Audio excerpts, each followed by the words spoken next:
لوگ کہتے ہیں کہ الو آ گیا اور جہاں الو ہوتا ہے وہاں اجاڑ ہوتا ہے.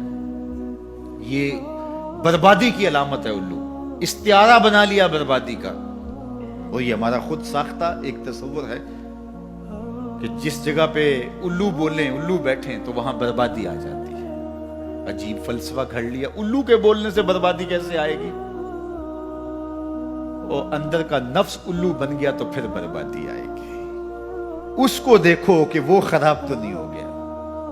میں کہتا ہوں ایک گھر میں صبح کا آغاز سجدوں سے ہوتا ہے، پھر سورہ یاسین کی تلاوت کی جاتی ہے. سارا دن گھر کے اندر محبت، چاشنی اور پیار سے افراد خانہ کا وقت گزرتا ہے. کمائی کر کے لانے والا گھر کا کفیل رزق حلال لا کے اپنے بچوں کو کھلاتا ہے. نظر کی پاکیزگی اور خیالوں کی طہارت کا سامان ہوتا ہے. شام کو سورہ واقعہ پڑھی جاتی ہے. سونے سے قبل سورہ ملک کی تلاوت ہوتی ہے. دہلیز پہ آنے والے سائل کو جھڑکا نہیں جاتا. مہمان کی عزت کی جاتی ہے، تکریم دی جاتی ہے. گھر کو صاف ستھرا رکھا جاتا ہے. قرآن کی تلاوت کی مہک پھیلی ہوتی ہے گھر میں. گھر کے اندر درخت پر 100 الو بھی بیٹھ جائیں اس گھر میں بربادی نہیں آئے گی. اور ایک گھر میں اللہ کے حکموں کو توڑا جاتا ہے. افراد خانہ ایک دوسرے کو گالم گلوچ کرتے ہیں. قرآن کبھی کھول کے کسی نے نہیں دیکھا. سجدے کی کسی کو توفیق نہیں ہوئی. تو گھر کے اندر جو مرضی رکھ لیں برکت نہیں ہوگی. میاں یہ تو تمہارے اعمال کا نتیجہ تھا، لیکن تم نے لگا دیا الو کے کھاتے کہ الو بیٹھ گیا، یہ سب کچھ بربادی ہوئی. تم نے وعدے توڑے، تم نے لوگوں کو 2 نمبر مال دیا، اس لیے تمہاری فیکٹری برباد ہوئی، اس لیے تمہاری دکان نہیں چل رہی. کہ تم کہتے کچھ ہو دیتے کچھ ہو. ایک مرتبہ جو دھوکہ کھاتا ہے وہ دوبارہ تمہاری دکان پہ نہیں آتا. یہ الو کا کام نہیں ہے، یہ تمہارے نفس کے الو کا کام ہے.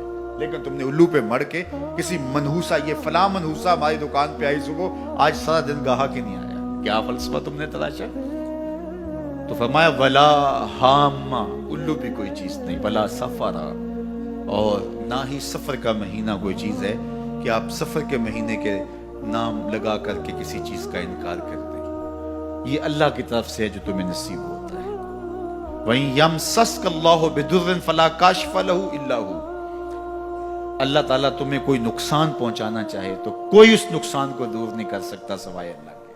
اور اگر اللہ تمہیں کوئی بھلائی دینا چاہے، تمہیں بہتری عطا کرنا چاہے، فَلَا رَادَّ لِفَضْلِهِ، اللہ کے فضل کو کوئی واپس بھی نہیں کر سکتا، لٹا بھی نہیں سکتا. اللہ کے فضل کو کوئی ٹال بھی نہیں سکتا. سارا زمانہ لگ جائے کسی شخص کو نقصان پہنچانے کے لیے، لیکن اللہ کی نصرت اسے نصیب ہو، کوئی بال بھی بیکا نہیں کر سکتا. سارا زمانہ کسی کو فائدہ دینے میں لگا رہے، لیکن اللہ نہ چاہے تو ایک ذرے کا فائدہ بھی نہیں پہنچا سکتے. ایسا ہوتا ہے نا کہ مریض بہت دولت مند ہے اور اعلیٰ سے اعلیٰ علاج گاہ میں اس کو پہنچا دیا گیا.